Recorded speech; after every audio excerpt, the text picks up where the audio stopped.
l'évangile de ce dimanche, sixième dimanche du temps de Pâques, est authentiquement une bonne nouvelle.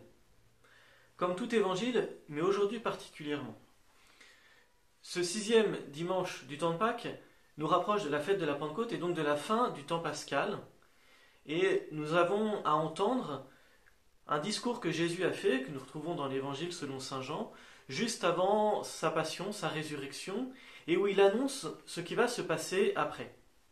Il est au milieu de ses apôtres, au milieu de ses amis, il est lié à eux par l'amitié, par une relation d'amour, de respect mutuel, et il va les quitter. Mais ce qu'il leur annonce, c'est que son départ n'est pas complet et que d'une manière, certes, un petit peu difficile à percevoir, mais bien réelle, il demeure proche d'eux. Il demeure proche d'eux par le don de l'Esprit Saint.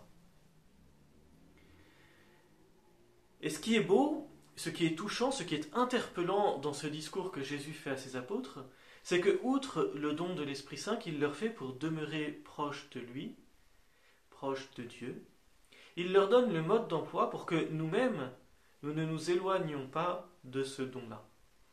Le mode d'emploi qu'il donne à ses apôtres, ce sont de vivre les commandements. Ce sont les commandements.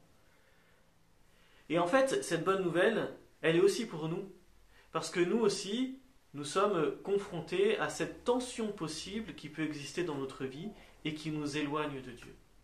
La conséquence de cet éloignement, ce serait un dessèchement de notre cœur et de notre âme jusqu'à possiblement leur sclérose complète, leur mort. Et au contraire, en recevant pour nous ce discours que Jésus fait à ses apôtres, nous recevons nous aussi cette capacité à vivre unis à Dieu, en communion d'amour, en alliance avec lui pour l'éternité. Comment ? Eh bien exactement de la même manière qu'avec les apôtres, en recevant nous-mêmes le don de l'Esprit Saint, Dieu lui-même qui fait sa demeure en nous, et en vivant les commandements. Il y a là, je crois, une clé essentielle. Si on demande à des chrétiens ordinaires que l'on croiserait comme ça à une sortie de messe dans la rue, aimez-vous Dieu ? Aimez-vous le Christ ? Très certainement, la réponse sera facilement oui, volontiers. Il y a donc subjectivement une relation d'amitié avec le Christ, un respect, peut-être une intuition, une conscience de sa divinité et de l'adoration qui y est liée. Et ça, c'est bien. Mais ensuite, si on pose la question « Et qu'en est-il des commandements de Dieu ? Les connaissez-vous ? Cherchez-vous à les vivre ?» Alors, on voit que les réponses là sont beaucoup plus floues, beaucoup moins à l'aise. Pourtant, la clé est importante, et l'Évangile nous la donne aujourd'hui. Ce sont ces commandements qui authentifient notre relation à Dieu. Dans la mesure où nous apprenons à les connaître, à les aimer et à les vivre, alors nous pouvons dire en vérité que nous sommes en amitié avec le Seigneur. Et là encore, il y a trop souvent un malentendu. Les commandements, chez certains, sont compris comme une suite de règles, de choses à faire ou à ne pas faire, comme une morale qui s'impose à nous et qui est un petit peu castratrice, un petit peu dominatrice, qui irait à l'encontre de notre liberté et de notre bien-être personnel. Penser cela, vraiment, c'est n'avoir rien compris à ce que sont les commandements de Dieu. Les commandements de Dieu sont la clé, le balisage pour avancer vers une vie plus pleine, plus humaine, plus belle, une vie divinisée, le cœur débordant de la grâce de Dieu et d'amour. Et donc l'enjeu pour notre part, pour nous, c'est d'apprendre à connaître ces commandements. Quels sont-ils ? Sont-ce seulement le double commandement de l'amour de Dieu et du prochain, comme le Christ l'a résumé, avec toute la subjectivité qui va avec ? Sont-ce les centaines de prescriptions, de règles que les Juifs s'imposaient dans l'Ancienne Alliance et que le Christ dit ne pas avoir supprimées, mais accompli jusqu'au bout ? Est-ce le décalogue, les 10 commandements ?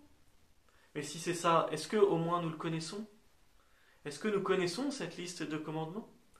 Sont-ce les béatitudes ? forme nouvelle des commandements. Mais pareil, est-ce que nous les connaissons, les béatitudes? Comment pourrions-nous les vivre si nous ne les connaissons pas? Vous voyez, discerner quels sont les commandements de Dieu, c'est déjà pas tout à fait évident parce que la liste, selon l'approche que l'on peut en avoir, est différente. Et puis, bien souvent, nous-mêmes, nous en avons une conscience, une connaissance bien floue.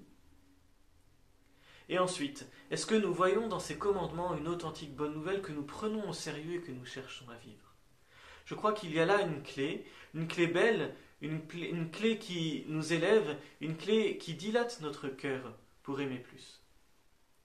Si je peux vous laisser une image pour conclure ce petit entretien, c'est l'image de la glissière de sécurité sur une autoroute. Notre vie, c'est une autoroute.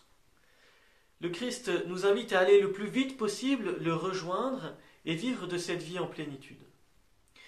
Mais pour pouvoir aller justement le plus vite possible, sans partir dans le décor, nous avons besoin de ces glissières de sécurité qui marquent le chemin, qui indiquent la bonne route et qui empêchent, qui limitent les risques de partir sur le côté. Les commandements de Dieu, c'est exactement cela. Ils nous indiquent la bonne direction et ils nous empêchent de partir dans le décor. Apprenons à le redécouvrir et alors nous pourrons dire plus en vérité: oui, je suis ami du Seigneur, oui, j'aime le Christ.